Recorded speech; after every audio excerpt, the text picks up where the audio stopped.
the last para of the chapter, right? Yes. Yes, Rangada. Yeah. Correct. So we'll read that and then go on to Sankhya, Yoga and Vedanta. Okay. So this is a little bit philosophical. After that, it becomes all pure Gita. How to purify yourself, how to reach the Brahman consciousness and all that. Okay. So I'm reading. No, we have to read it, na? Yes, Rangada. Okay. So one of you has to read. Today, Sunki, will you read? Yes, I will read. Go ahead, read it. Such is an analysis, not confining itself, but penetrating into the occult secret of superconscious nature, Uttamam Rahasyam, by which the Gita founds its synthesis of Vedanta, Sankhya, and Yoga, its synthesis of knowledge, works, and devotion. By the pure Sankhya alone, the combining of works and liberation is contradictory and impossible. By pure monism alone, the permanent continuation of works as a part of yoga and the indulgence of devotion after perfect knowledge and liberation and union are attained, become impossible or at least irrational and osseous. The Sankhya knowledge of the Gita dissipates and the yoga system of the Gita triumphs over all these obstacles. Yeah. Okay, so it's a very small one. He's telling you how the Vedanta, Sankhya, Yoga, they are all different systems and different aims, and the Gita is combining all this. That's why, if you remember, very early on, he has told us that the Gita is a synthetic. It's a synthetic, it's a synthesis of many. Many of the systems are not synthetic. For instance, the Jnana Yoga, Karma Yoga to a certain extent, but Jnana Yoga and Bhakti Yoga are not synthetic. They are very, very exclusive. Jnana Yoga wants only knowledge of the divine. Okay, if other love and devotion come, very good, but the main aim is knowledge. And in Bhakti Yoga, the main aim is devotion, love, and intimacy with the divine. If knowledge comes, well and good, it can come, but that's not the aim. So now he is saying that the Gita, the aim is synthetic. Okay, so such is the analysis of the Sankhya philosophy, not confining itself to the apparent cosmic process by penetrating into the occult secrets of superconscious nature. Uttamam Rahasyam, the secrets of superconscious nature. Nature at the lower level, at our physical level, seems to be unconscious. Huh? We have discussed that many times. It seems to be mechanical. The wind is blowing, the river is flowing, okay? All seems to be mechanical. The tree is also growing.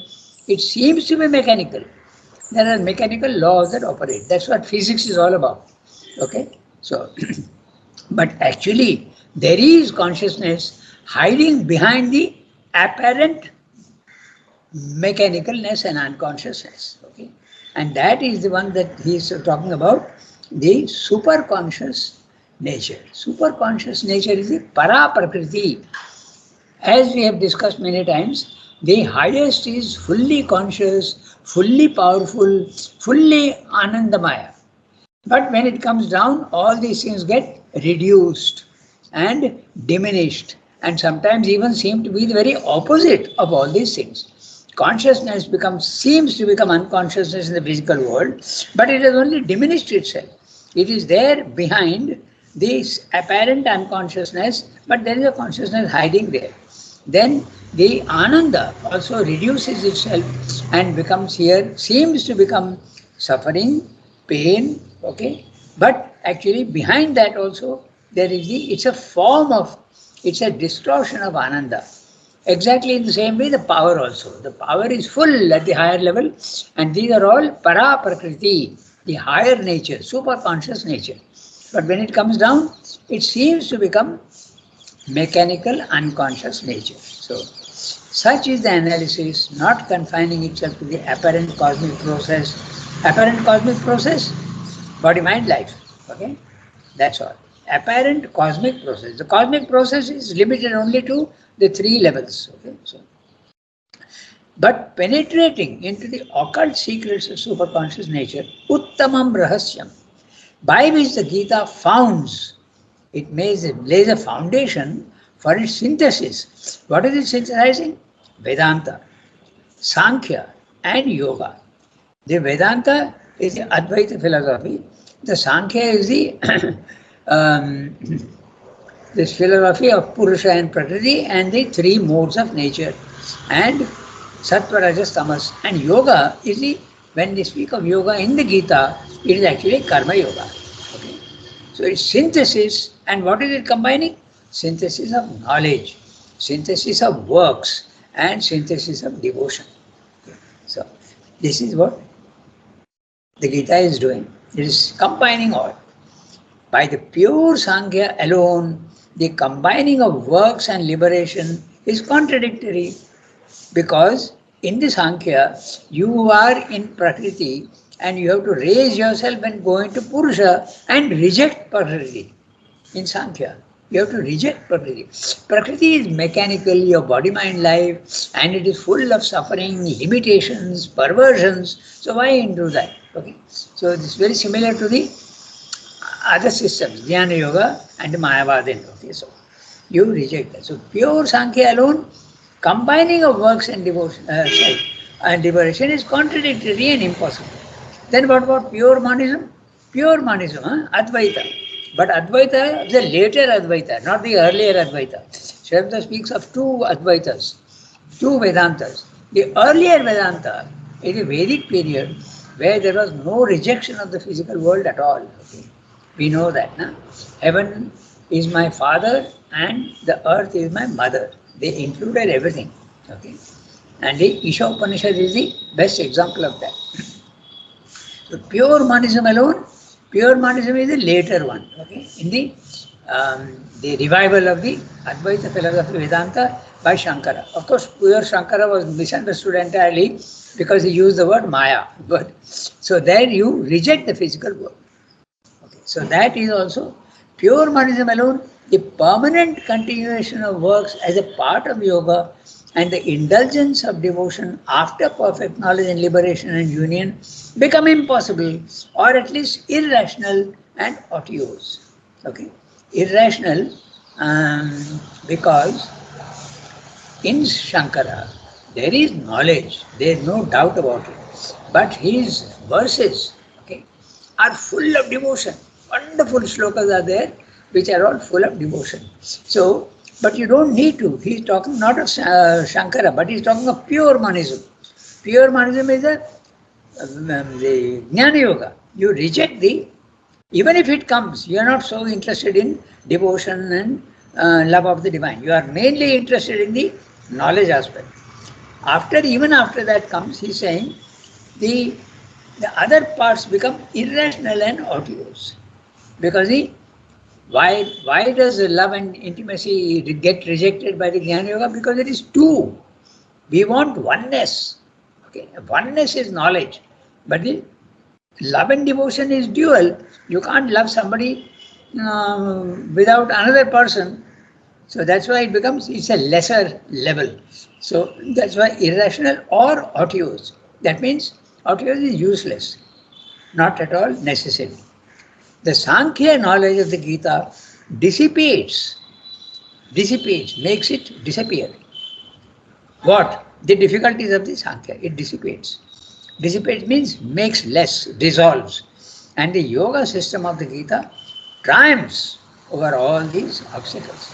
So it changes Sankhya to suit itself, and it changes also the yoga to suit itself.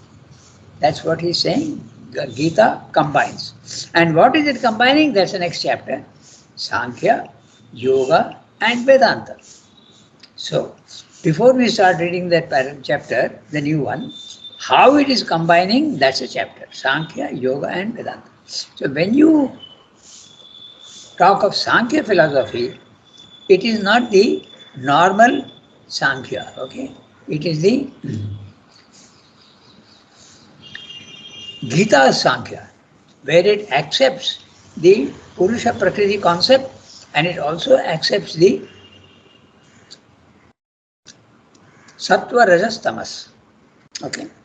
But it does not accept that Purusha and Prakriti are always separate. It does not accept. They combine and become one at the highest level. Then the term yoga.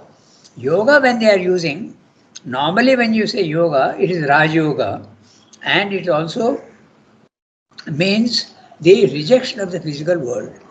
But here in the Gita, yoga is used in the sense of karma yoga. Okay? You do works in the physical world. And Vedanta.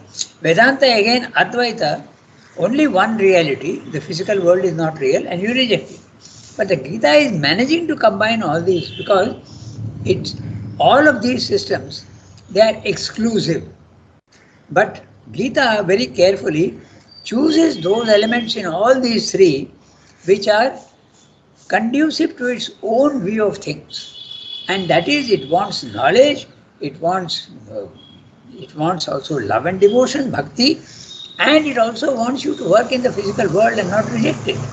Okay, so this is the chapter that we are going to read now. So let's read. Okay, so who read just now? Sunki read. So next, it's a very small para. Archana, will you read? Yes, Ranganath. Okay, go ahead, read the para. Sankhya, Yoga and Vedanta. The whole object of the first 6 chapters of the Gita is to synthesize in a large frame of Vedantic truth the two methods, ordinarily supposed to be diverse and even opposite, of the Sankhyas and the Yogins. The Sankhya is taken as the starting point and the basis, but it is from the beginning and with a progressively increasing emphasis permeated with the ideas and methods of yoga and remolded in its spirit. The practical difference, as it seems to have presented itself to the religious mind of that day, lay first in this that Sankhya proceeded by knowledge and through the yoga of the intelligence, while yoga proceeded by works and the transformation of the active consciousness, and secondly, a corollary of this first distinction, that Sankhya led to entire passivity and the renunciation of work, sannyas, while yoga held to be quite sufficient the inner renunciation of desire, the purification of the subjective principle which leads to action and the turning of work Godward towards the divine existence and towards liberation. Yet both had the same aim, the transcendence of birth and of this terrestrial existence, and the union of the human soul with the highest. This at least is the difference as it is presented to us by the Gita. Yeah. So the first paragraph is combining Sankhya and Karma Yoga. It is combining. Gita is combining, although they seem to be opposites. In the Sankhya, you are plunged in Prakriti, you are identified with body, mind, life, that is Prakriti, and you have to get rid of this identification and identify yourself with the Purusha, which is above in the level 2, in the spiritual planes of consciousness. When that happens, you feel yourself to be outside the body, mind, life, and you see the body, mind, life as mechanically acting. It is true that it acts mechanically, and now you are only watching. That's the Sankhya method. The yoga method is slightly different, the Karma Yoga. You use the works in the physical world as a training ground. But ultimately, after you have reached the self or the Atman or the Brahman consciousness, you don't pay attention to the physical world. That's a Karma Yoga. Okay? So that's what. So there is a slight difference, but Gita will say that you, after getting the liberation also and the Brahman consciousness, you don't need to go away from the physical world. And that becomes possible if you have a relation with the divine. And the relation of the divine is necessarily through bhakti. In the Jnana Yoga, there is only Jnana. There is no relation. You become the vast infinite. Okay? You become that. There is nobody else. So there is no question of bhakti. In the Sankhya philosophy, actually Sri Aurobindo says that at the highest level, there is personality as well as impersonality. Even though it seems impossible that one can love, one can exist love, but there's only one.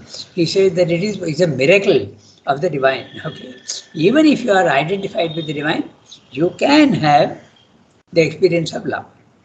And that Indian philosophy accounts for, because, as I said, there are various, there is the Shankaran philosophy which is attributed to only knowledge. Then there is the Ramanujam theory which says that yes, it is true that the divine is the individual soul essentially, but they can also have a relationship. Okay.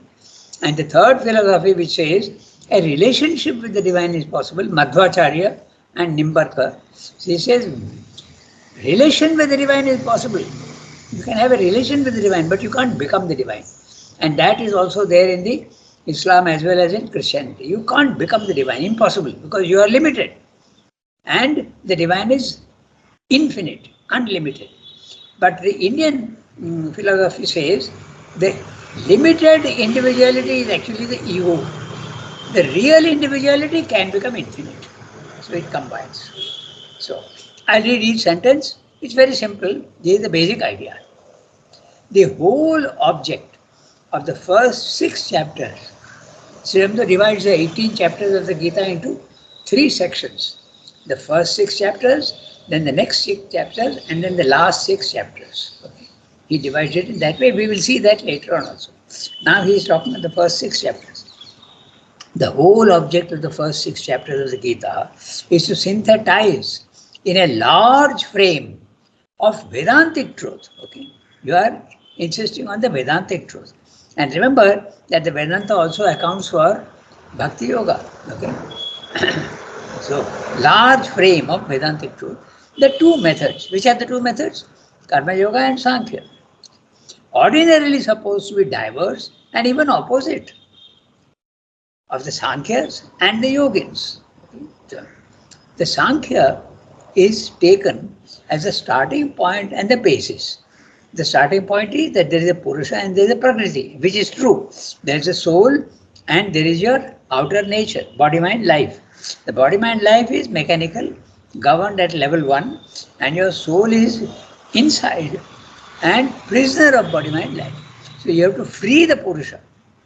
You have to get out of the prison of body, mind, life, and that's the goal of Sankhya, as well as Mayavadins and the Advaita philosophy. Freeing yourself is common to everyone, but after that there are divergences. Okay, so Sankhya is taken as a starting point and the basis, but it is from the beginning and with a progressively increasing emphasis permeated with the ideas and methods of yoga. Okay, this is in the Gita. Okay, it is permeated, it is absorbed, it is permeated means to percolate into. Okay, with the ideas and methods of yoga, karma yoga, and remolded in its spirit. So Sankhya is taken and a little bit of arm twisting is done. Okay, and you are saying that even Prakriti can be used to go to the Purusha. Whereas the Sankhya is saying get rid of Prakriti and go to Purusha, the Karma Yoga is saying, and the Gita also agrees with that, is saying that you can use Prakriti and go to Sankhya. You don't need to reject it. Okay. The Sankhya is taken as a starting point and the basis. But it is from the beginning and with a progressively increasing emphasis permeated with the ideas and methods of yoga, that is Karma Yoga, and remolded in its spirit, in the spirit of the Karma Yoga. Use the works in the physical world as an offering, and even your works, although they are limiting you and your works in the physical world are encouraging you to have desire and attachment, okay, still you can use them. That's what the Gita is saying. The practical difference, as it seems to have presented itself to the religious minds of that day, okay, in the past, lay first in this, that Sankhya proceeded by knowledge and through the yoga of the intelligence. Okay, you identify yourself with the yoga of the intelligence, buddhi, and that buddhi is the higher buddhi, not the lower buddhi. While yoga, karma yoga, proceeded by works. You concentrate on your works, and how do you combine them? You offer your work to the divine and don't do it for yourself. When you don't do it for yourself, when you do it for the divine, ego will slowly disappear. So that is the process of Karma Yoga. But once you have managed to get rid of your ego and you have identified yourself with the Brahman consciousness, then you don't need to work anymore. That's the Karma Yoga. And, and the transformation of the active consciousness, the body mind life is the active consciousness because the Brahman consciousness is inactive consciousness. And secondly, a corollary of the first distinction. The word corollary is very clear. In mathematics, we use that all the time. There is a secondary aspect, is a corollary. Okay? You have a main thesis, and there are implications of that thesis, which is a corollary. A corollary of the first distinction, that Sankhya led to entire passivity and the renunciation of works, sannyasa. Okay? While yoga held to be quite sufficient the inner renunciation of desire, the purification of the subjective principle, and lead to action, which leads to action and the turning of works Godwards, towards the divine existence and towards liberation. Let's have a look at this sentence a little carefully. The Sankhya led to entire passivity. In other words, your Brahman, your soul, your consciousness which is entering the Brahman consciousness becomes absolutely passive, immutable, silent, and you are only watching. Knowledge is there, sight is there, but you are only watching, you are not doing anything. Who is doing? The body, mind, life. Okay, that is going on mechanically, and you see that. You realize that you are not the doer of works. The doer of works is nature, universal nature. Just like the tree is growing, it is acting, but it is universal nature which is making it act. The tree is not growing by its own will. Same thing also applies to the human being, but because the human being has an ego, he thinks that he is doing, which is absolutely an illusion. He is not doing anything. Okay? He has to escape from there. So, the word sannyasa, okay, we'll discuss that later on. There are two types of sannyasas. So we're just mentioning here a little bit. Okay, renunciation of works. Don't do any work at all. Okay, if you do works in the physical world, that's the idea in the Sankhya and the Mayavada. And if you do works, you will necessarily get desire and you will necessarily get attachment. So why do that? Okay, so largely true, but not absolutely true. You can do works without desire. That's possible. That's the Gita's solution. So, that Sankhya led to entire passivity and the renunciation of work, sannyasa, while yoga held to be quite sufficient the inner renunciation of desire. In the Sankhya, don't do any works. Okay, don't take a job. Don't do this. Don't do that. Don't do anything in the physical world. Okay, get rid of all the physical world. But in the Karma Yoga, you have to cut the link in your mind with the desire to do works. If you cut the desire in the mind, then whether you are doing work or not does not make any difference. And how do you do that? By offering your work itself to the divine. Then slowly, naturally, you are not doing anything for yourself. The ego slowly fritters away and dissolves and goes away. And when the ego goes away, the way is clear for your identification with Brahman consciousness. The ego is the main problem. And the ego is what? Identification with body, mind, life. That is ego. Okay? So in Jnana Yoga, or rather in Sankhya, which is Jnana Yoga of a sort, you don't do any work physically, as far as possible. Naturally, you have to eat, you have to sleep. Okay, you can't help. But that's all, minimum, what they call Sharira Yatra. So, the works that are demanded by the Sharira Yatra for maintaining the body, that much only you do, don't do anything else. Go on meditating, concentrating, and getting rid of your identification with body, mind, life. But the Karma Yoga is saying, no, you can do the works, but offer them to the divine. Then the link will get cut. So, try constantly to cut the inner desire. And that is possible by offering the works to the divine. The purification of the subjective principle. Which is a subjective principle? They use the word antahkarana, okay, as opposed to the outer instrumentation, which is the body. The subjective principle is your vital and your mind, and the objective principle is your body. Okay, so when Sridhar uses the word subjective principle, he is meaning the, in Sanskrit you use the word antahkarana. Antahkarana means the inner instrumentation. And what is that? It's a little more detailed than what Sridhar says. It is mano, buddhi, ahankara, chitta, not the body. Mana, okay, and buddhi, ahankara, ego is also part of that because it's mental. And chitta, chitta is a vital consciousness. Okay, this is the antakarana, subjective principle, which leads to action and the turning of works Godwards, towards the divine existence and towards liberation. Yet both had the same aim. And what is that aim? Get to the Purusha consciousness and get rid of Prakriti, ultimately.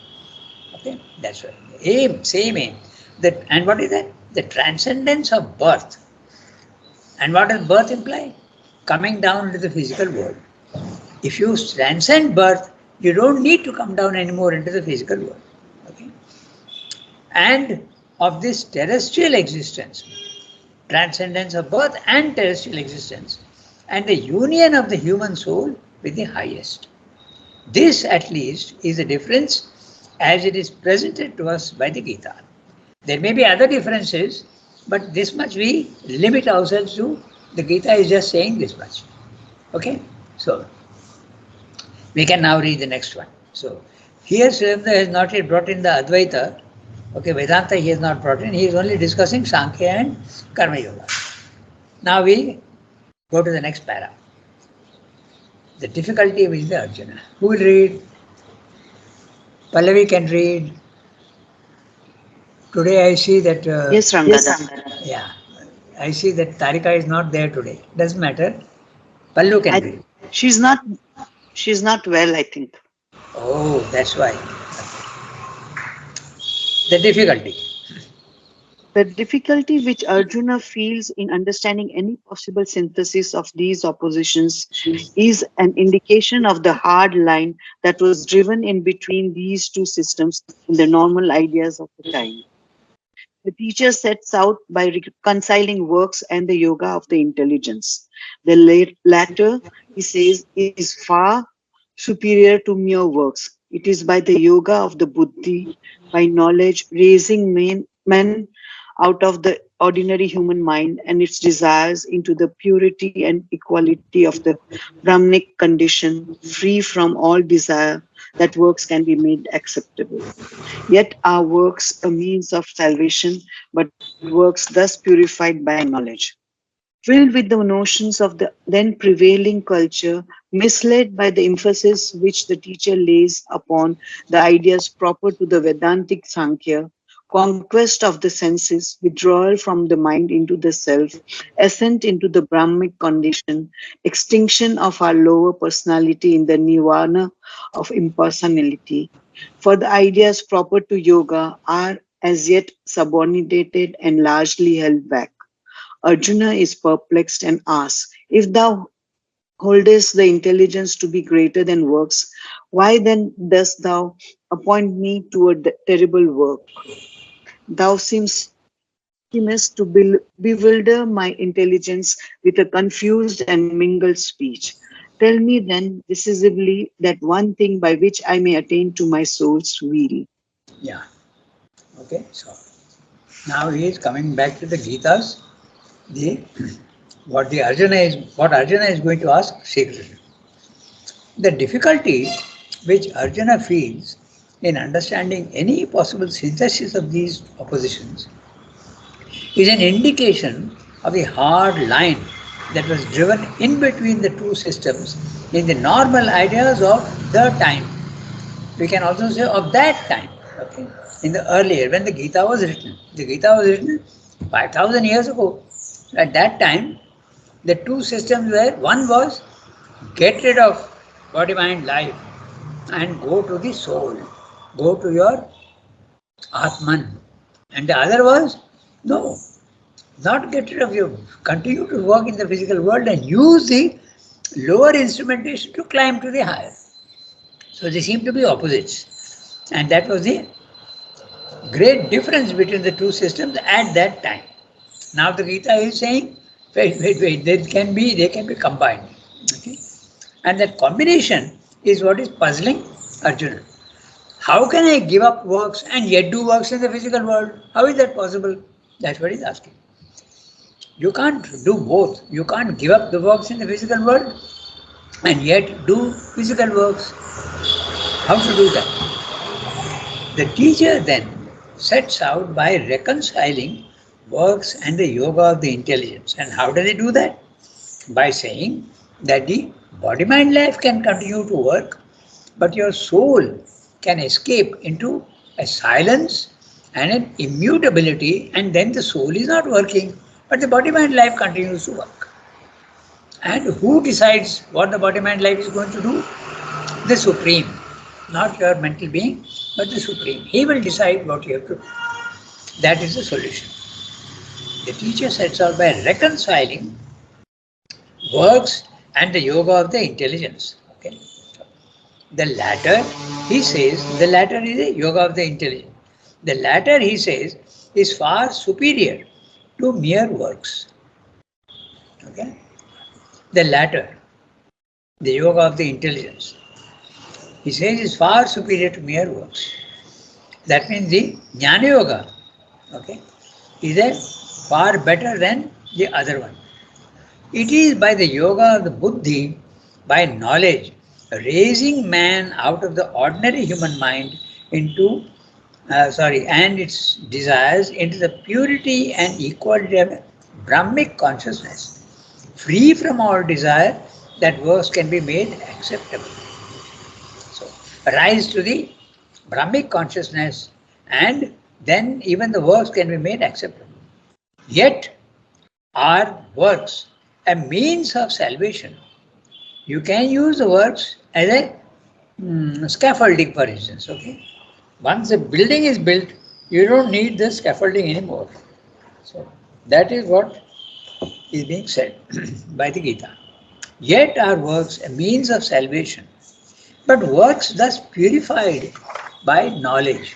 Once your consciousness has risen to the self, you have knowledge. If you are identified with the body mind life, there is no knowledge, you are only ignorance. So go up to the higher level and then you can do the work, because there is the works are not going to attach, they are not going to give you attachment and desire. Okay? That will remain at the lower level, but you are free. Filled with the notions of the then prevailing culture, misled by the emphasis which the teacher lays upon the ideas proper to Vedantic Sankhya, conquest of the senses, withdrawal from mind into the self, ascent into the Brahmic consciousness, extinction of our lower personality in the nirvana of impersonality, for the ideas proper to yoga are as yet subordinated and largely held back.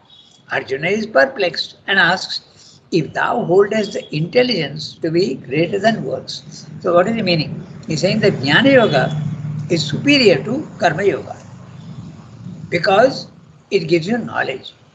So then he is asking, if that is there, why then dost thou appoint me to a terrible work? You are asking me not to do any work, and yet you are asking me to do work. Thou seemest to bewilder my intelligence with a confused and mingled speech. Your speech is very confusing. You are asking me to do both. How is that possible? Tell me then decisively that one thing by which I may attain to my soul's weal. What is weal? Welfare, prosperity, my interest, okay? My beneficial, what is useful to me, what is my happy condition, okay? What will be of great use to me, my weal, my good fortune. So this is what Shiv is. So Krishna is telling him that you have to do both, and he is confused. So Arjuna is asking, tell me one thing. I don't want both the things. How is that possible? So we read the next one. What's the time? 25. We've got 10 minutes. One more para we can read. In answer, Krishna affirms. So, Jasmine, you can read, na? Yes, please. Go ahead. In answer, Sri Krishna affirms. In answer, Krishna affirms that the Sankhya goes by knowledge and renunciation, the yoga by works. But the real renunciation is impossible without yoga, without works done as a sacrifice, done with equality and without desire of the fruit, with the perception that it is nature which does the action and not the soul. But immediately afterwards, he declares that the sacrifice of knowledge is the highest. All work finds its consummation in knowledge. By the fire of knowledge, all works are burnt up. Therefore, by yoga, works are renounced and their bondage overcome for the man who is in possession of his self. Again, Arjuna is perplexed.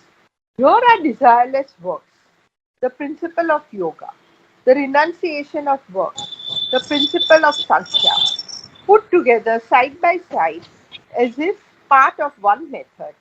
Yet, there is no evident reconciliation between them.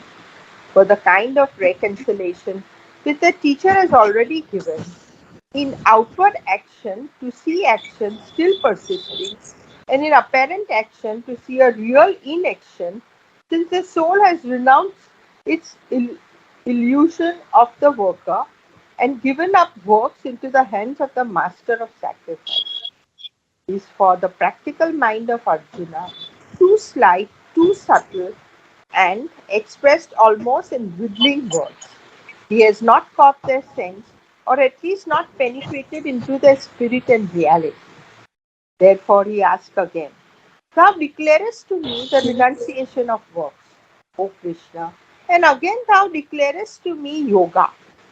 Which one of this is the better way? That tell me with a clear decisiveness.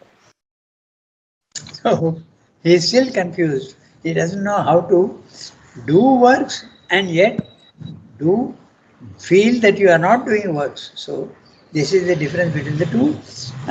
For us, it is very clear, but in the practical field, Arjuna is having difficulty in adjusting to the two things. One is you do the works in the physical world when you have an ego and you think that you are doing. So what Sri Krishna is meaning is do the works, but don't have ego and don't get to the, you have to get to the knowledge that you are not the doer. You have to go to the Purusha. And when you go to the Purusha, you will realize that you are not doing, the universal nature is doing the works. So we have got 6 minutes. So we'll go through each sentence. It's very simple because it's a repeated idea. No? In answer, Krishna affirms that the Sankhya goes by knowledge and renunciation, the yoga by works. Sankhya is saying don't do work, and yoga, karma yoga is doing do works and use the works as a stepping stone. Use it as a springboard. Okay. The Sankhya says no. No. The moment you act, you will have attachment and desire. So don't act. There is a truth to that, but it's not absolute truth. Okay. So without works, but the real renunciation is impossible without yoga, without karma yoga, without works done as a sacrifice. You have to do the work as a sacrifice. You do it for the Lord and not for yourself. Done with equality and without desire of the fruit. Okay, nishkama karma. Do the work you have to do the best of your ability, but don't put your aim on the result. Leave the result to the Lord. With desire of the fruit, with the perception that it is nature which does the actions. You are not doing the action, but the nature is doing, so leave it to her, and not the soul. But immediately afterwards, he declares that the sacrifice of knowledge is the best. Okay? Even knowledge has to be sacrifice. The sacrifice of knowledge is the best. Knowledge is the workplace. All work finds its consummation in knowledge. By the fire of knowledge, all works are burnt. Okay? This is the in chapter 3. It is there. Jnana yogena, sankhena, karma yogena, yogina. These are the two. So, where is it gone? Yeah. But immediately afterwards he declares that the sacrifice of knowledge is the best. All work finds its consummation in knowledge. By the fire of knowledge, all works are burnt up. Jnanagnina dagdha, he says. Okay, by the fire of knowledge, everything gets burnt up. Therefore, by yoga, works are renounced and their bondage overcome for the man who is in possession of his self. Again, Arjuna is perplexed.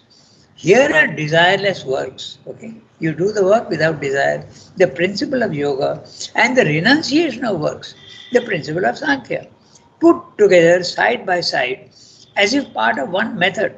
Yet there is no evident reconciliation between them. For the kind of reconciliation which the teacher has already given in outward inaction to see action still persisting in an apparent action and to see a real inaction, since the soul has renounced its illusion of the worker and given up works into the hands of the master of sacrifice, is for the practical mind of Arjuna too slight, too subtle, and expressed almost in riddling words. It's a riddle, okay? That means to say, you are, the body-mind life is continuing to do, but you know that you are not doing, okay? The inner connection in your mind is cut. You are not doing works by desire, nor are you doing it by your own motives. There is no motive and there is no wanting fruits of the works. So this is too difficult for Arjuna to understand. The renunciation of works in the mind. So he has not caught their sense, or at least not penetrated into the spirit and reality. Therefore he asks again, thou declarest to me the renunciation of works, which is Sankhya, O Krishna, and again thou declarest to me yoga, do the work, okay? Which one of these is the better way? That tell me with a clear decisiveness. Okay? Chapter 5, verse 1, this is what he is asking. Okay. So today we can stop here, only 2 minutes more. And so now again the combining of all the three methods. So what is the method in the Gita? To make it very, very short, you have to use the works as a stepping stone, as a springboard. Use the works. And how do you use the work? Don't do it for yourself. Do it for the Lord. And it's very obvious that if you are doing it for somebody else and you are not doing for yourself, the importance of yourself, the ego, slowly will disappear. That's the way of the Gita. So, nishkama karma and desireless works. Renunciation in the mind. Not in the physical world, but in the mind. Cut the link between desire and attachment and continue to do the work. This is the solution of the Gita. Okay, we'll stop here today. Merci beaucoup. Okay, au revoir everybody. Thank you, Ranganath. Merci, Rangada. Bonne journée. Bonne journée, same to everybody. Au revoir and have a nice day.